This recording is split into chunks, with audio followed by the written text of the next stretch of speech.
In case you are new to the channel, we are just giving a little preview of what we have been doing over this past winter. We went ahead and pulled the engines out of one of our boats because we weren't able to get any compression or get the engines running. And we brought those engines home and we've been working on taking them apart step by step and just inspecting what's going on. And now we are going to give you guys an update. This is Chris, and I'm Cindy, and this is our salty dog Trooper and our salty kitty Stella, and we've got some salty tales to tell you. So make sure you continue watching and also click the subscribe button so you don't miss any in the future. So Chris is honing out the cylinders to try to see if we can salvage this short block.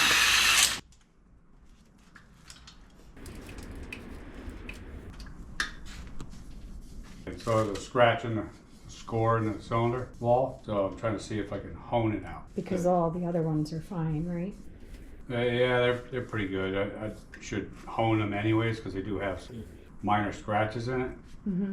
But what I was always told is that if you could feel the gouge with your fingernail, that's not good. There's ways you can check it too. Eventually, if I get it so it's smooth, it's pretty good right now. That means you removed the defect, but doesn't necessarily mean that you fixed the cylinder. In your process of trying to remove the defect, you're taking some metal away, which affects your clearance. Mm-hmm. So the ring they're split so you can get them on, the piston. So they're split somewhere, right here.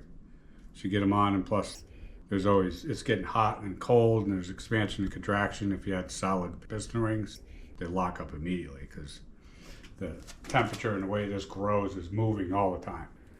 So you need to have a split ring. So that gap right here, there's a tolerance of that. So with everything at ambient temperature, so that's the ring, the block, and your environment that you're testing it in, you have to measure that clearance, and it can only be a certain clearance. I have to look that up. I don't know what it is. But Mm-hmm. when you get rid of the score, you're removing metal, so you're making that cylinder become bigger. You may lose that tolerance. And I believe these are bored 30 thousandths of an inch over stock bore, or no, 60. It might be 60 thousandths over stock bore of an inch, and that's the max the block could be bored. The other thing too is I found out with a marine block, which is crazy. It costs $2,000 more to have a block machine than it is to just buy a block. Yeah, which is crazy. Buy a whole new long block. Just to have this machine would cost $5,000. A whole new long block with shipping is like $3,500. So, but we're trying to save $3,500 and not have to buy it. So Chris thought he would try this at home. So we got that. So that's But a problem. should we disclose? We're not saying you should try this at home. Yeah. This is, as Matt says from GBU, this isn't a how-to, this is a how I do. Right. Take a look at this ring. Like a backup ring, basically. There's one of the compression rings. That's acceptable. It really should slide along a little bit more. And this is one of the good ones. This one really doesn't move at all. So I gotta free these up too, which I'll pull. I should pull the right one out. Do you have a light in here in case the power goes out so you can find your way out without tripping on everything? I do not. Just gotta figure it out. No, let me find you a light. Because I just saw like a flicker. One. It's pretty windy out. 1, 2, 3, 4. This is the right one.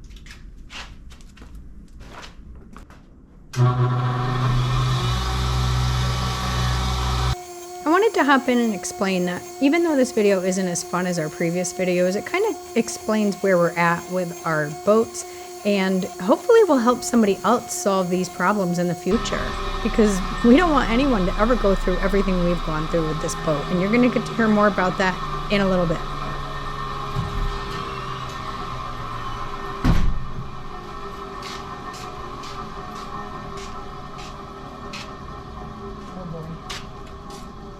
Paper towels. Thanks. Oh, you're welcome. Do you want the heater on, buddy? I don't know. You don't know. Isn't dinner gonna be ready soon? 10 minutes. 10 minutes, please.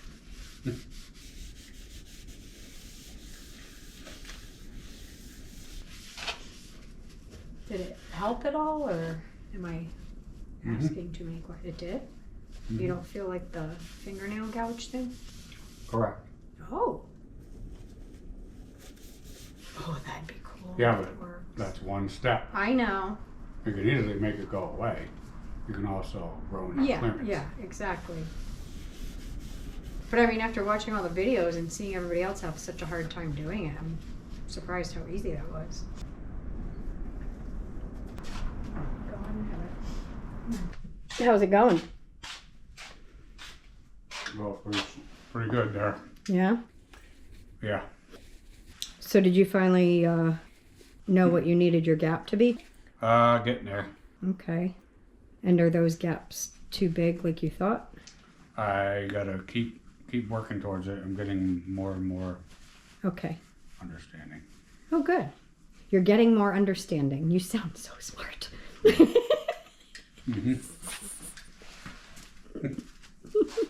I'm sorry. Yeah, well, I won't film that, so of course. Yeah, so you gotta really, there's a lot of factors going to ring clearance. So. It's like, what are you gonna use the engine for? What's the bore now? What kind of pistons do you use? Is it standard? Is it gonna be boosted? Marine's kind of in a weird spot, so a lot goes into it. I'm kind of figuring it out. Yeah. Well, and the reason you're checking them all is because they were locked up, right? Yeah, these so Like that one, yeah. like this piston wasn't there. That's the one that was scored, and Uh, this is not supposed to be this. no, it's not. Like you can barely yeah. even see. It's called a parting line. You can barely even see the Yeah. parting line. Oh my God, yeah. Because It's I supposed watched to that be. video with you, so yeah, that's not good. These should be, you should be able to move them by hand. Yeah. Like right now, I can put the piston in, probably, without much effort. You're supposed to use spring compression. You put Yeah. there's a bunch of different ways to put it. You have to compress it down to tap it in. This sucker would just probably go in the way Yeah. it is. So that's not good. And all of these, this top ring, except for the one I showed earlier in the video, are like this. They're compressed down. Awesome. And this particular one, it's both of them. First and second rings are compressed down, so. Now, are those sold separate or are they part of You can a kit? buy a ring set, but then you have to go into, you have to order it. There's like a million different rings that can go into this Yeah, engine. yeah. So you have to like, I'm just thinking if they're shot. they look all right. I mean, but have to get them out. That's the first thing, and then The big question is how did this come out? Are you not going to know right away or honing that out? it looks fine. But all of this goes into Yeah. your clearance. Okay. It's all part of it. Yeah. It appears I did a little light check, and I don't have any gaps here. Okay. So you don't want any gaps there. That's the first thing, because if you have a gap there, you're done. Yeah. So after honing it, it looks like that worked. Good.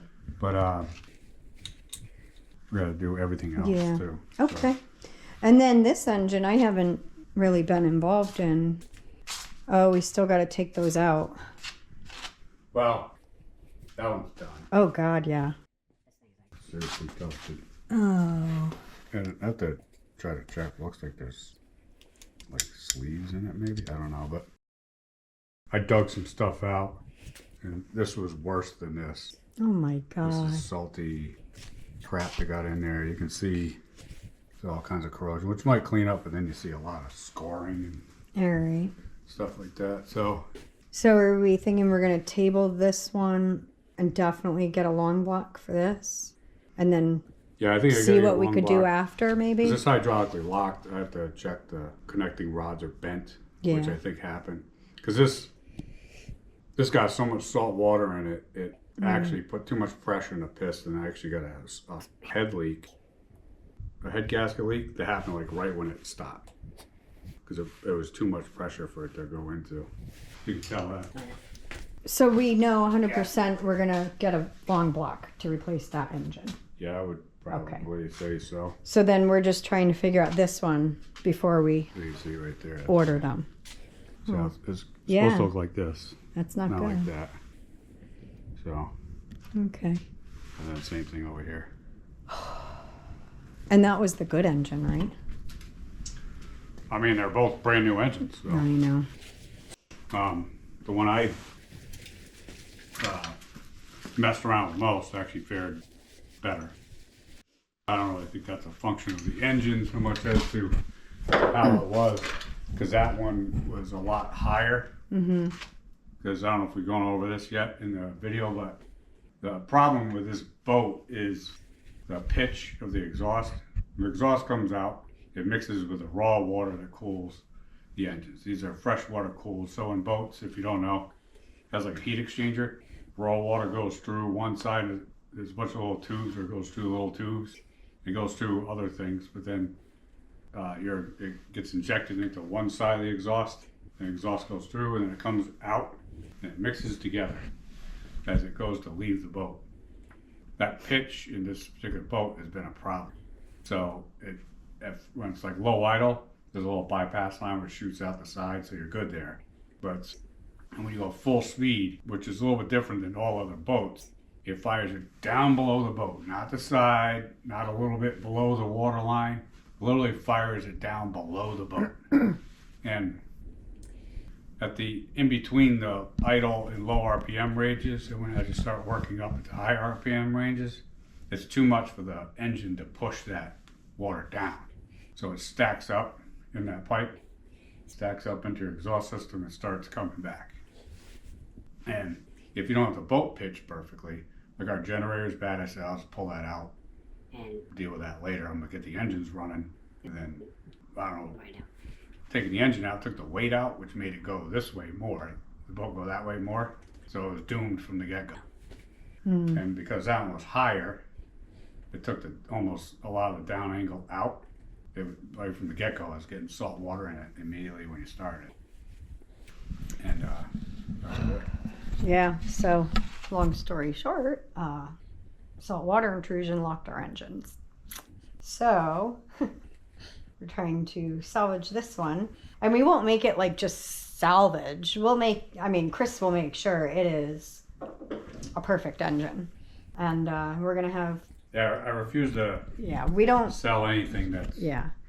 So I actually had someone ask, aren't you worried about selling the boat after showing everything you went through on your channel?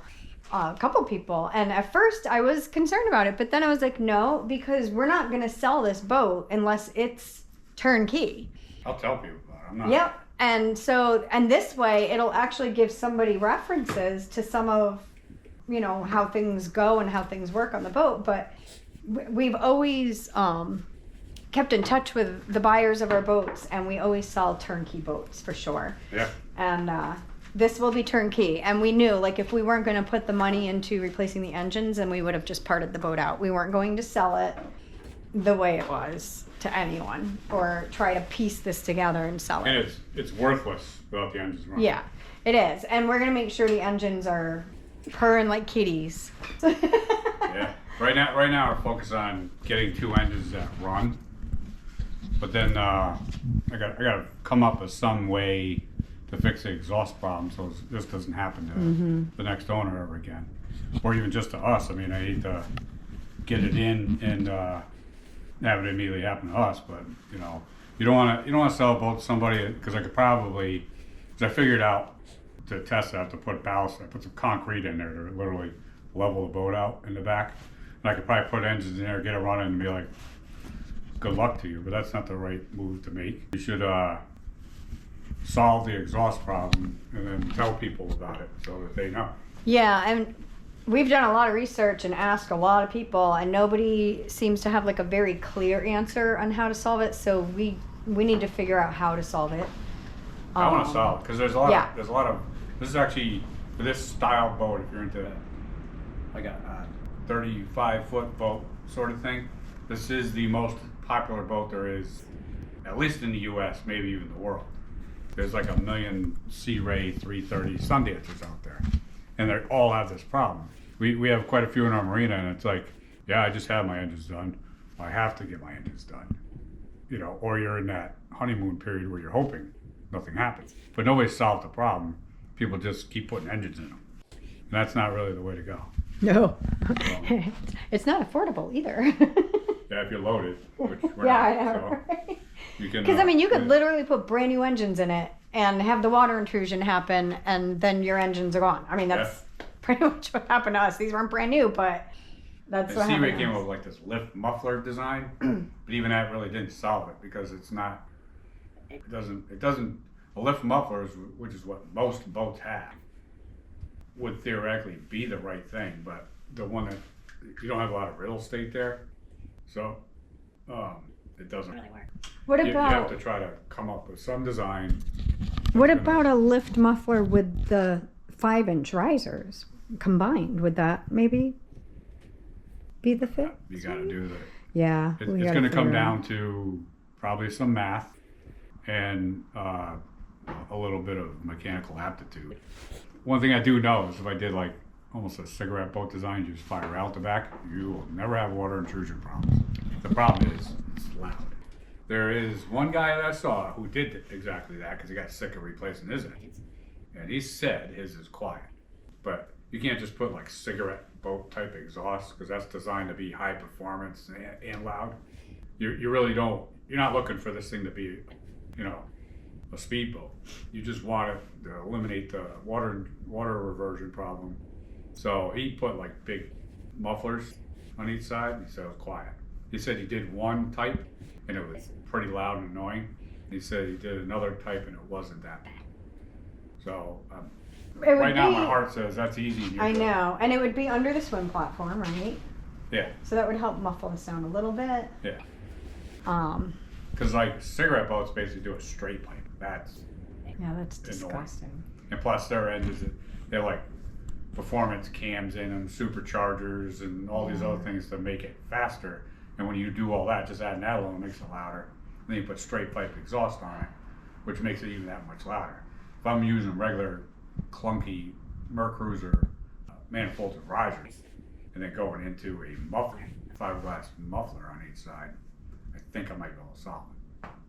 And I was very much against that solution at first because I thought it would just be too loud and that it might deter people. But honestly, if it's going to 100% prevent water intrusion on the engines, I think it would actually be a bonus for somebody to buy our boat. This one isn't too bad. I'm gonna have to really clean it up and do some more inspections and stuff like that.